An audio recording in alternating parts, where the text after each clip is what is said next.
Welcome to Higher Ed Athletics presented by Pilotics. This is a little bit of a different episode.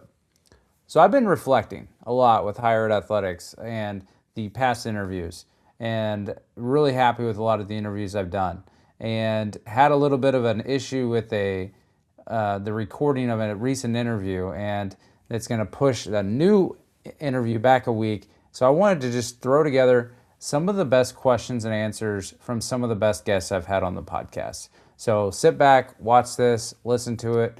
Please rate, review, subscribe to the show, add the LinkedIn page, follow me on X, see all that information, and just really help me try to grow this podcast. I hope you're getting something out of it. I'm really enjoying bringing it to you with all the new content. This time, though, I think it's interesting timing and really a good compilation episode of Higher Ed Athletics. I talked to Nina King shortly after she was announced as the next athletic director at Duke back in 2021, the summer. And right after she becomes the athletic director, she's have to be the next person in line after a legendary athletic director in Kevin White retires. Well, she had been with Kevin for a long time at both Notre Dame and Duke, and so she was a chief of staff. I asked her to kind of just talk about what that beginning was like, and then, oh, hey, by the way, now that you're athletic director, Coach K is going to retire, and you have to come up with the succession plan that ultimately worked out pretty well. As the time of recording this, 5 years later, Duke's #1 in college basketball right now. Listen, coach, an iconic coach, a legend that has done so much for the game of college basketball in general, and not just here in our country, but throughout the world. And he certainly earned the right to tell us when he was going to step away from this program that really he built into the iconic program that it is. So grateful to him for what he's done. And excited for the future of Duke men's basketball and frankly, Duke athletics. So, in terms of succession planning, listen, a good AD, good senior leadership team will always kind of have names in their back pocket. As we move through, seasons and doing our jobs, we're always window shopping and looking at who might be, potential candidates should a job come open. The Duke men's basketball job was not open until that day in May when Coach K told us that he was ready to step down after this coming season. And so it's not like, the past few years as we had been looking, we knew when the opening was. So you're always just kind of surveying the market, seeing who's hot, who's up and coming, and really kind of trying to determine what the profile is of the person that you're going to bring in, depending on the sport or the program or the situation. Is it a hot up and coming assistant coach? Is it someone that has head coaching experience? Is it D1? Is it, Power 5? Is it mid-major? For all of our programs, it's a different profile potentially that we're looking for. So, while we didn't know the exact time that Coach K was going to tell us that he was retiring, we've always been prepared and always have kind of had names of who we would like to talk to or look at for this opening. We did a thorough search process. We didn't just look at Jon Scheyer and say, okay, you're it, good luck. We went through a process. We conducted interviews. We had an internal search committee.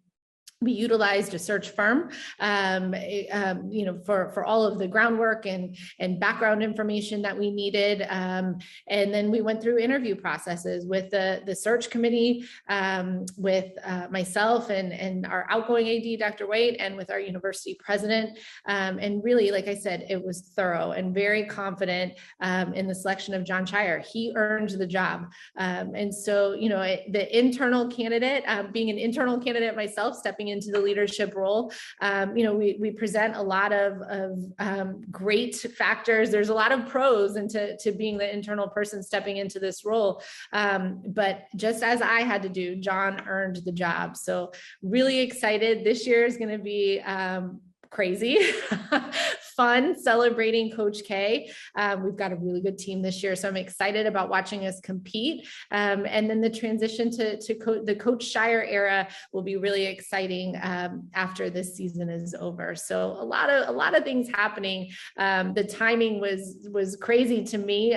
One week I was appointed AD, and the next week we were hosting press conferences to announce Coach K's retirement and John Shire's hiring. But really pleased just with how it all worked out. When I was interviewing Nina, I noticed that chief of staff role was really becoming popular. It's kind of died down from what I think there was this trend, especially during COVID and everything happening, that maybe more people would have a chief of staff. Now, don't get me wrong, several do. But Nina was really one of the first chiefs of staff in college athletics, something that Dr. White had come up with, that idea that she really got to experience a lot of different things. So I asked her about, what's that job going to look like now that you're the athletic director and not the chief of staff? Are you going to have a chief of staff?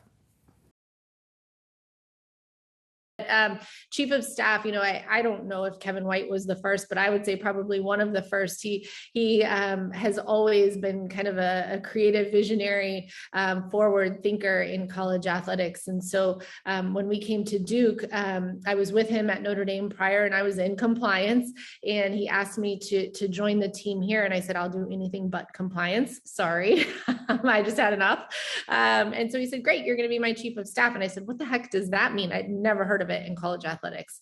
And so it was really exciting. We kind of got to chart my path together and kind of figure it out together, because he had never had one before either. And so for us and our working relationship, it meant one thing. For here, it was, I really was kind of his right-hand person, and I worked with him on everything behind the scenes. And we called it kind of air traffic controller, making sure the airplanes came in and took off on time, sitting with our exec staff and our senior staff, and making sure that action items gotten taken care of and follow-up happened. And so kind of that person to just, check the completed box and a lot of things. I did promote someone into the chief of staff position here, working with me, but I think it'll be different. I am a different athletic director than Kevin was. Kevin had years of experience. I think this is his 6th AD job. And so he knew how to do the job really well. And he was happy to kind of sit back and let the rest of us team lead together and learn together. For me, I don't have that luxury yet. I am a first-time AD. I need to be doing a lot of things myself, and won't be able to delegate everything that Kevin was able to do. So I really envision using the chief of staff a little bit different. But what it does mean for me is somebody that's with me that kind of understands all the moving pieces, campus players, our constituents outside of Duke within college athletics, and really understands how we can be most efficient and effective in running this athletic department. So I'm excited. My new chief of staff, the new chief of staff, I shouldn't say the Duke Athletics new chief of staff is Todd Mezebov, a long time Duke Athletics employee, our top compliance officer. He is a lawyer. He's really smart, quick thinking, just really excited to have him on the team and to be able to do this together with him. When I was thinking about how we were going to potentially restructure and, who I would give kind of that chief of staff duty to within our athletic department, I did think about, do I want, somebody that is young, breaking into college athletics, and learning the business and trying to grow in the business. And so here I would kind of help them in their career, launch their career, or do I want an experienced, understands this place and this business type of person? And I really felt like I wouldn't have the time as a first year AD to mentor a person that is trying to learn and grow at this point. I mean, I do hope to eventually, do that. Like I said, I love building the pipeline and paying it forward to people in our business who have big aspirations. But I just felt like at this point in my tenure as an AD, I needed somebody who would be ready to hit the ground running with me. It's somebody that frankly helps prepare me walking into meetings, whether it's on campus or out in the community or in the athletics community, that behind the scenes person that, maybe says before I give a speech, hey, you might want to touch on this, or you might want to say this, because we're all going a million miles an hour here. And so just somebody to kind of help ground all of it, and make sure that we're not letting anything fall through the cracks, and firing on all cylinders all the time. It's a big job. And I know it because I did it. But I'm really excited for Todd. And so, for folks that are looking to potentially hire a chief of staff, really everyone's needs are different. What is it that you need to help run your department effectively and efficiently, and to be the very best high performing athletic department that you can be? What need can that person fill for you? Before we get back to the show, I want to tell you about a new partnership I have with OnRise. So for those that aren't aware, first 10 years of my career, I was actually a student athlete academic advisor. Mental health concerns and the betterment of student athletes has always been top of mind. So finding a partner with the podcast, where I don't really get to talk about that part of my life as much, has been really helpful to kind of just showcase the great support that you can get. If you support student athletes, you know that mental health resources can be hard to implement, even harder to scale. OnRise provides complete mental health coverage, but built specifically for your athletes. With one call, programs can launch same-day access to peer support from retired athletes, licensed clinicians, and 24/7 crisis care. It costs less than hiring one full-time staff member, with no hiring hassles and no initiative fatigue for your department. To learn more, visit onrise.care. That's ONRISE.care. Now let's get back to the interview. Dr. Nicki Moore, one of my favorite interviews of the podcast. She has since left the institution from this recording. So she was at Colgate from 2018 to the end of 2022 before moving on to Cornell, where she is still the athletic director. The question I wanted to ask Nicki was about this transition from being at big schools, going at this point to Colgate, and then now even at Cornell. I'm sure it's the same. What was it like transitioning as an administrator at those bigger schools to now you're at a much smaller place, but with more sports in some cases? It wasn't that hard. I wondered about that too. And there are days when I'm like, it's shocking to me that they handed the keys over to me, to this place, because I didn't have a liberal arts experience and all of those things. But nevertheless, it's, we're in some ways pursuing the same goals. We're pursuing the same things at North Carolina as we are here for the most part, but sort of on a different scale. But all of our peers, our Patriot League peers, are resourced about the same. And so though our resources are quite different in terms of financial resources, we're not, I'm not trying to hire the same kind of coaches. Well, that's not necessarily true. But we're maybe fishing in different ponds for recruits. And we offer a unique experience. And so in some ways we're competing in the spaces we need to compete, and we have the resources we need to do that. So it is different, and it is an adjustment.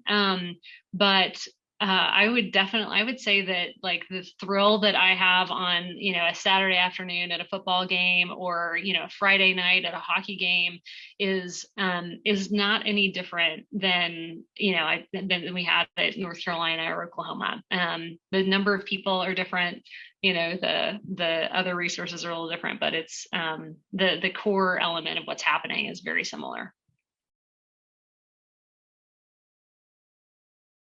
Let me ask you, what do Clemson, Charlotte, Coastal Carolina, and Boise State have in common? These athletic departments decided to use data with context, turning that data into action in hiring coaches, writing contracts, and doing long-term planning. They did this by partnering with AD Vantage. After 10 plus years as a D1 college coach, founder and CEO Tanner Stump saw a gap. Athletic administrators didn't have the tools to find not just the best coach, but the right coach for their program at their institution at that time.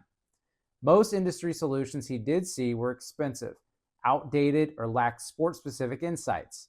So he decided to build AD Vantage from the ground up, bootstrapped, customer first, and focus on the future of college athletics. Before we joined forces, Tanner let me get my own username and look under the hood as an AD looking to hire some coaches. And I can truly say this is a company and product that athletic directors and sport administrators need. Visit athleticdirectorvantage.com to get a demo. Tell them Travis from Higher Ed Athletics sent you, and ask them about the rating score they created called Coach Effect. Now, let's get back to the interview.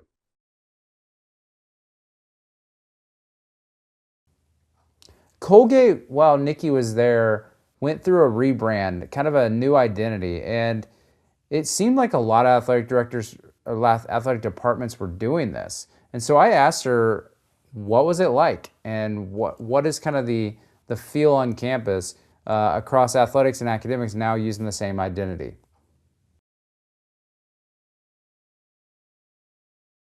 Yeah, so I remember when I first started looking at this position, I noticed that there was this what appeared to be kind of a disconnect between the athletics branding and the university's branding. And coming from both, North Carolina and Oklahoma, both which have, really strong brands and very recognizable brands, I do feel like I'm like, we've got some work to do in this space. And really it came down to, I think the core goal was to align the athletics brand with the university.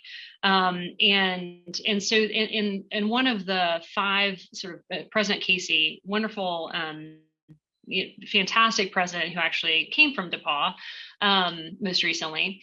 We had just gone through or the university had gone through a bicentennial rebrand, and it sort of had developed a new set of branding guidelines, kind of celebrating the bicentennial. But anyway, one of the core things is, how do we align as an athletics department everything that we do so that it's consistent with the university? And President Casey outlined 5 fundamentals for Colgate's 3rd century. One of those fundamentals was to expand the reach and reputation of the university. Like, let's make it be that a kid from Missouri can know about Colgate and understand what really unique value proposition that we offer. And so in athletics, I really think, especially at a school like Colgate, one of our functions and one of the ways that we add value to this endeavor is by going to places and being in spaces that otherwise the university might not have an opportunity to be in. And so I said it many times throughout that process, we need to wear the banner of the university everywhere we go. So part of it was sort of this alignment with the university. And the other piece was, how do we have a strong, consistent brand across all of our sports? Over the course of time, colors had kind of gotten misaligned, and as different providers, different vendors anyway. So it all needed to be, kind of just aligned. It was really a multi-year process. It honestly started when I first got here to Colgate. I interviewed every member of our staff and asked a similar set of questions across them to try to distill, like, who are we when we're at our best? Like, what are our current strengths, and what are the things, like, not me coming in and imposing a vision or a, mission or whatever, but like how could we just take who Colgate is when we're at our best up a notch and do it more consistently. And so from that, we distilled a vision to be an inclusive community of competitive excellence. And we also identified 5 virtues, those sort of characteristics that people could know us by, if we were living them on a regular basis. And so we wanted our branding to kind of reflect those things as well. So we worked with, we went through a process, an RFP process, and we selected SME. It's a Learfield group that does, helps with this sort of work. And we worked with our university communications folks, our internal people. We had everybody involved, from coaches to student athletes. We even got kids from the community involved to kind of get their reaction, and alumni, of course. And I think that, in the end, what all the pieces that we came up with, visual pieces and narrative components, all of them needed to answer the question why. Like, why is that? Is it critical that that piece of it is included, in what we're doing? And when we use it, people need to like have, be able to be like, all right, that's Colgate, and this is what it means. So it was, in a lot of ways, it was really just about sort of speaking back to our people who have been here, what they know to be true and meaningful about this university and their experience. Every student that has come through here knows the story of the 13 founders and the $13 and 13 prayers and 13 articles. And so it was a way to, and it's also kind of thinking about what makes Colgate really special, what makes us unique. And it is about the education that you get here. That's the first thing, that it really is about. It is about the fact that we have more than 200 years of history as an institution. And it's about that athletics and having an athletics campus, an athletic campus, a physically active campus is really kind of a part of our core identity. And so those pieces were received well. And my hope is that it's a brand that can, serve the university well for many, many years to come. One thing I like to do is ask athletic directors about advice for the audience, because a lot of them are aspirational athletic directors. Here's what Nicki had to say. Interestingly, I don't know that this leads my advice list usually, but the thing that's coming to mind is learn. Do whatever it takes to keep learning. And I think if you're doing that, you're remaining sort of open-minded. You sort of are constantly looking for and taking on new challenges. You're pushing yourself out of that, the day-to-day comfort that you might find or day-to-day grind. And in athletics, all of us have a lot of things we have to do, just to make the trains run on time. But if you're constantly looking to learn, you're also kind of always looking to get better. And I think that and also connect with people. I mean, it's like in athletics, you got to learn, you got to sort of access people who are around you, which is another huge component, I think, of advancing in athletics, is just be good to people and reach out to them and ask questions and really seek to learn from those who are around you and those that you may see from afar. Like, I rarely have had an experience where I've reached out, sometimes made cold calls to people to say, hey, can you offer any advice on this thing? Or can you tell me how you did that? And people are so generous in this profession. But a lot of folks don't actually take that step to then go and do and learn and ask the questions. So I guess boiled down to one thing, encompassing all of that stuff, it's really just keep learning at the forefront. Just 2 days, I think, after Bubba Cunningham had to make a hire of a basketball coach that turned out to be a very secretive process, he came on the podcast and he let me ask him about it. And here's what he had to say about this in April of 2021. We have a great staff. To a person, and we are big. And I actually apologized to our staff the other day, because when you're going through a very public search like this, I'd like to involve all of my direct reports. And there's probably too many. I have 13, and I couldn't do that. So I had to, use some of them. But every single person that worked directly with me was really good at what they did. No one ever asked about doing more than what I was asking them to do. And nobody that wasn't involved in the process complained that they weren't involved in the process. So I couldn't be more proud of our staff and how they supported the decision, the way we conducted the search. And I also talked to the staff about every search is different. We've conducted a number of different searches. Sometimes we use a search firm, sometimes we don't. Sometimes I involve more people, sometimes I don't. This one was so specific. We were going to go so quickly. And the other thing that really stood out in my mind, and I try to explain to our staff, is there's a governance process as well. So in addition to me working closely with our chancellor, the chancellor had to work very closely with our board of trustees, and we had to work within our community to figure out where we were going next. So we had really good governance, we had clear communication, and I think we got to an incredible result because everyone trusted and was okay with their role that they played in the process. And then we tried to debrief a little bit after the fact to say, okay, here's some things that we did, and here's some things maybe we could improve going forward. But I could not be more pleased with the process and how that worked out. And it was because we have such good people, and people really understand that we are trying to do the best for them. And my feeling is, we want everybody to be successful. Our staff members, our coaches, our students, and I think we've kind of built that culture. Before Bubba was known as the athletic director at North Carolina, he was the athletic director at multiple places. But even before that, he spent almost 20 years at Notre Dame before ever becoming an athletic director. Here's what he said about that experience.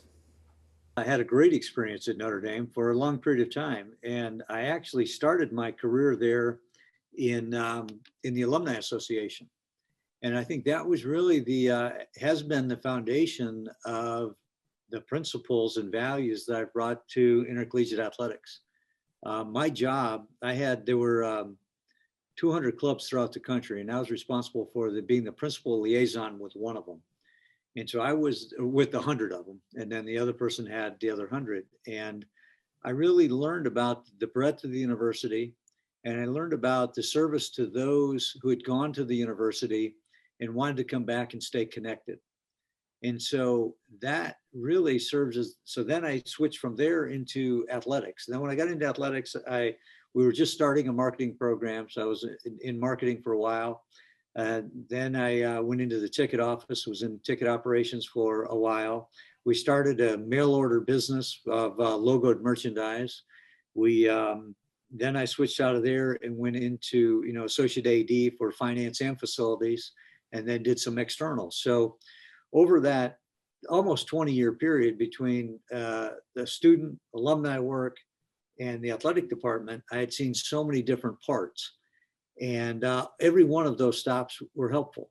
And again, it is how, and so my philosophy is, how does an athletic department enhance the value of the university? And so when I went to Ball State, I created a mission for intercollegiate athletics at Ball State that I used, which is the mission for intercollegiate athletics at Ball State at the time when I was there, is that we enhanced the educational experience of all the students. And it wasn't just about the ones that played. It was about thinking about their experience, those that play in higher ed, and thinking about what kind of reputation are we helping create for the school because of our athletic program, and attracting those other students to come. So that was really the foundation of the principles and values of how I try to manage and lead a department today. So Bubba's the athletic director at Tulsa, then Ball State, then he lands the job at North Carolina. Can those values translate from those schools to a blue blood in North Carolina? Here's what he had to say. I think the mission, the philosophy, and the values are transferable, but how you manage and how you lead is very different. We have 28 teams, 800 student athletes here. At Tulsa, we only had 19 teams, and we only had about 350 student athletes and a much smaller staff, maybe 125 people on staff, including all the coaches. Here, we're about 250 full-time people. So the staff meetings, the communications to the department, the values that you're trying to instill in everybody, it's more structured. There's more formal communications and fewer informal interactions than there used to be at the smaller schools. But what I have, there's two common things of every one of the schools. So now I've been with 2 public, 2 private, 2 national, 2 regional. And what I see, there's 2 common things. One is nobody ever thinks they win enough, no matter how many times you win something, and nobody thinks they have enough money. And so once you kind of get over that hump, look, we're all going to want more. Everyone wants more of what they have and what they think they need. And so our idea is, how are we going to be most effective and efficient with what we do have? And how do we always talk to people about the things that we have, and not what we don't have? And I've always been of the mind that if somebody comes into my office and says, we don't have the following things, therefore we can't be successful, that's a sign that either they're not very good at their job, or they're not resourceful enough to help figure out a way to get the resources they need to be successful. And those are obviously different levels depending on the school. But to me, it all comes down to your attitude and how you approach the challenges that are there. And the people that are the most successful never think about what they don't have. All they think about are the things that they do have and how those things are going to help them win. It seems fitting to end this episode asking Bubba Cunningham for advice for the audience. It fits me perfectly. I love sports. I love working in higher education. I love working in an educational environment. But I guess my advice, if you will, would be, don't chase a title. Really try to do what you like to do. People have asked me frequently if I had a dream job. They were probably more asking me that before I got to North Carolina. But and I said, no, I don't have a dream job. But my career goals and my career ambition has always been, and it's pretty darn simple, I want to do what I like, where I like, with people I like. And I feel like if I can hit those, I'll be very happy, very satisfied with what I'm doing. I happen to be doing that in one of the greatest places in the country that is allowing us to compete for national championships, provide great educational experiences for kids. So I'm hitting all three of those right now. So the happier you are, the more successful you're going to be at whatever you choose as your profession. If you enjoyed this type of episode to look back, for 4 or 5 years ago, let me know. Send me a message, put a comment. I love whenever I get private messages about how things are helping. So leave a comment. Let me know what you think of these episodes.